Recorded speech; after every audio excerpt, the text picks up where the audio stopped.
আসসালামু আলাইকুম, welcome to my channel. আশা করছি সবাই ভালো আছেন। আপনাদের দোয়ায় আমিও ভালো আছি। বাসায় আজ মেহমানদের জন্য বানিয়ে নিলাম ইলিশ পোলাও, খুবই সুস্বাদু। চুলায় একটা বড় হাঁড়ি বসিয়ে দিলাম, তার মধ্যে দিয়ে দিলাম ঘি। আপনারা চাইলে সয়াবিন তেলেও এটাকে করতে পারেন, আপনাদের ইচ্ছে মতো। ঘিটা ভালো করে গলে গেলে এখানে দিয়ে দেব পেঁয়াজ বাটা। ইলিশ পোলাওর জন্য বাটা পেঁয়াজই সবচেয়ে বেস্ট। পেঁয়াজটাকে ভালো করে নেড়েচেড়ে ভেজে নিতে হবে। বাটা পেঁয়াজ তো, তার জন্য এখন দিয়ে দেব স্বাদ মতো নুন। নুনটা দেওয়ার পর পেঁয়াজের সাথে ভালো করে মিশিয়ে নেব।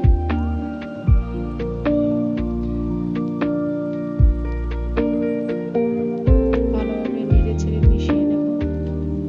তারপর এখানে দিয়ে দেব পোস্ত বাটা।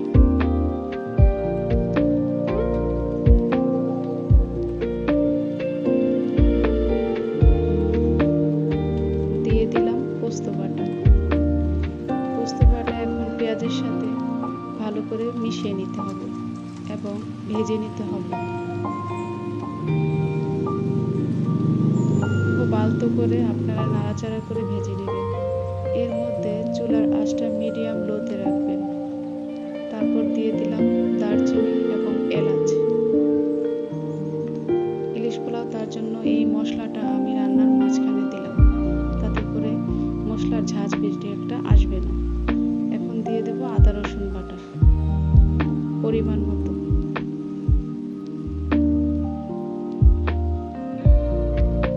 আপনারা আপনাদের পরিমাণ মতো আদা রসুন বাটা এবং সব কিছু দিয়ে দেবেন, যে যতটুকু রান্না করেন সেই অনুযায়ী। এখন এটাকে ভালো করে মিশিয়ে নেব। পেঁয়াজ, পোস্ত বাটা, আদা রসুন অনেকটা ভালো করে ভেজে নিতে হবে। তারপর দিয়ে দিলাম কাঁচামরিচ। আপনারা আপনাদের ইচ্ছে মতো এখানে ঝালটা ব্যবহার করতে পারেন, যে যেমন ঝাল খায়। এখন ভালোভাবে এটাকে ভেজে নিতে হবে। অনেকক্ষণ ধরে এটাকে ভাজতে হবে, নয়তো কাঁচা আদা রসুনের কাঁচা একটা ফ্লেভার রয়ে যাবে। এখন এর মধ্যে অ্যাড করব টক দই। আমি টক দইটা ফেটাইনি, কারণ আমাদের এখানে টক দই খুবই ভালো, একদম পারফেক্ট। আপনারা আপনাদের পরিমাণ মতো টক দই ব্যবহার করবেন। টক দই দেওয়ার পরে ভালো করে মিশিয়ে নিলাম।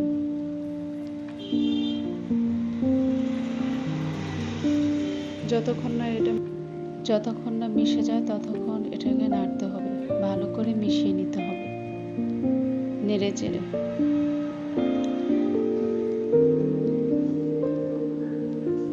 এখন এর মধ্যে দিয়ে দেব মাছগুলো। এক পিস করে সুন্দর করে মাছগুলো আমি দিয়ে দিলাম।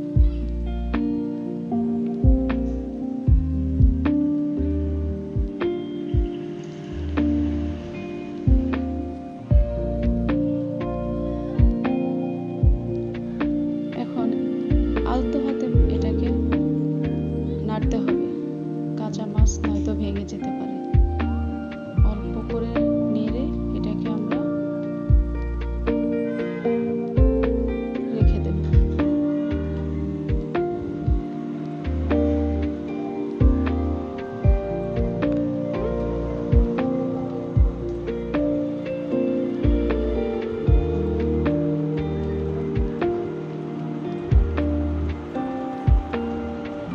মাছগুলো আমার অর্ধেক হয়ে গেছে। এখন দিয়ে দিলাম ধনিয়া গুঁড়ো।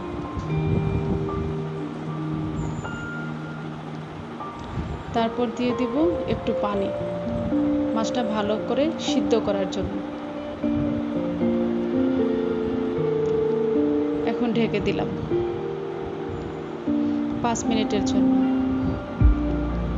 ঢাকনাটা উঠিয়ে দেখলাম সুন্দর আমার মাছগুলো হয়ে গেছে।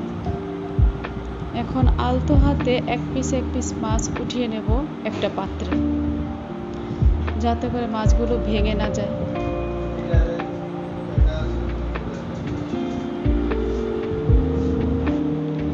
এভাবে আমি সবগুলো মাছ উঠিয়ে নেব একটা প্লেটের মধ্যে।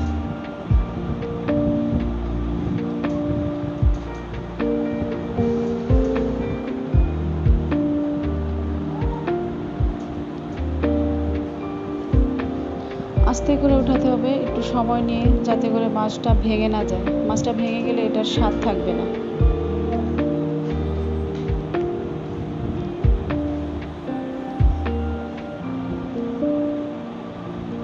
সবগুলো মাছ আমি এভাবে উঠিয়ে নিলাম।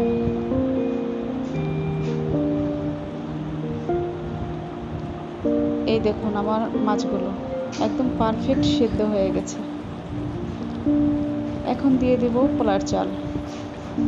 আপনারা যে যে পরিমাণ রান্না করেন সেই পরিমাণ চাল নিয়ে নেবেন। চালটা দেওয়ার পর ভালো করে মশলার সাথে মিশিয়ে নিতে হবে। অনেকক্ষণ ধরে নাড়তে হবে এবং মিশাতে হবে।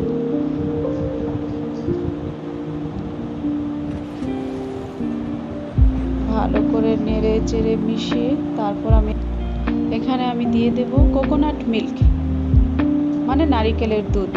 এটা আমি ঘরেই বানিয়ে নিয়েছি। আপনারা আপনাদের টেস্ট অনুযায়ী দিতে পারেন, যার যেরকম টেস্ট প্রয়োজন বা মনে করেন আর কি। তারপর ভালো করে এটাকে মিশিয়ে নেব, কোকোনাট মিল্ক। এখন দিয়ে দেব গরম পানি, পরিমাণ মতো গরম পানি আমি দিয়ে দিলাম এখানে।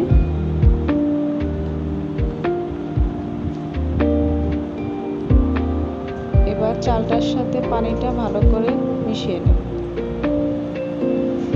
আমার মেশানো হয়ে গেল। এখন এটাকে একটা ঢাকনা দিয়ে ঢেকে দেব, চালটা ফোটার জন্য। 5 মিনিটের জন্য আমি রেখে দিলাম।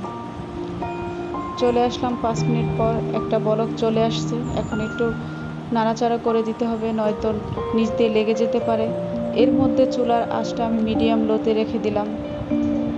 ভালো করে নেড়ে আবার এটাকে ঢেকে দিতে হবে। আমার নাড়ানাড়ি হয়ে গেল। এখন আমি ঢেকে দিলাম 5 মিনিটের জন্য। ঢাকনা দিয়ে রেখে দেওয়ার পর ঢাকনাটা উঠিয়ে দেখলাম আমার পোলাও একদম পারফেক্ট হয়ে গেল।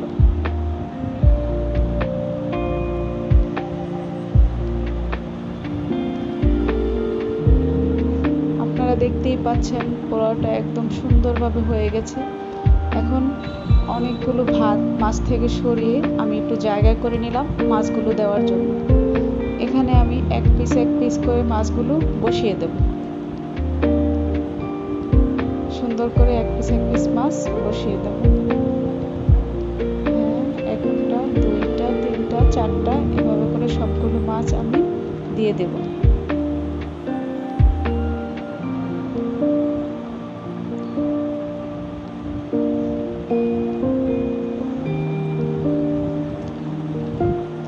হয়ে গেল সবগুলো মাছ দেওয়া।